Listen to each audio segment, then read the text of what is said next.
Here's what's happening in the world of finance.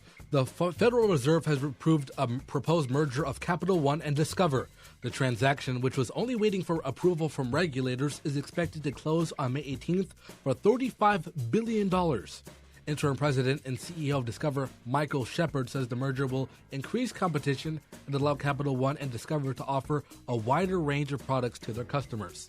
Now, this is a part of Capital One's plan to advance economic opportunity across America, they say.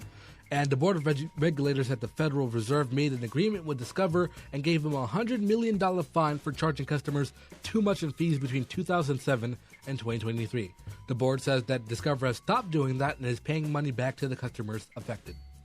S&P Global has lowered its global GDP growth forecast for 2025 from 2.5% to 2.2%.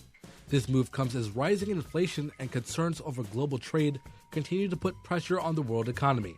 This represents the weakest projected growth since the 2008 financial crisis. And we're not counting the pandemic years when we're saying that.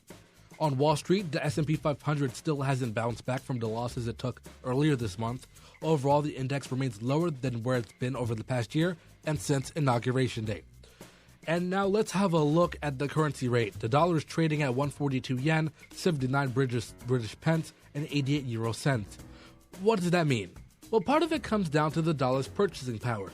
To put this into perspective, I like food, so let's look at cheeseburger prices. A double cheeseburger at McDonald's costs $4.19 here. In Japan, it's priced 450 yen, which is about $3.16.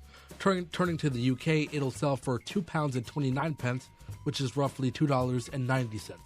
This method is not perfect, and it oversimplifies a lot about the topic.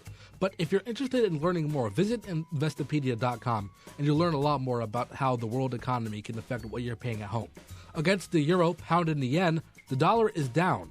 So that's not the case for the Chinese yuan, though. In China, the value of the dollar is up. So again, against the euro, the pound, and the yen, the dollar is down considerably this month, but that's not the case for the Chinese yuan. In China, the value of the dollar is up. Coca-Cola, Procter & Gamble, Pepsi, and Apple are on the rebound today, while Amazon, Samsung, Nvidia, Microsoft, and Tesla stock are all down. From the World Telegram News Business Center, I'm Edvardy Jackson.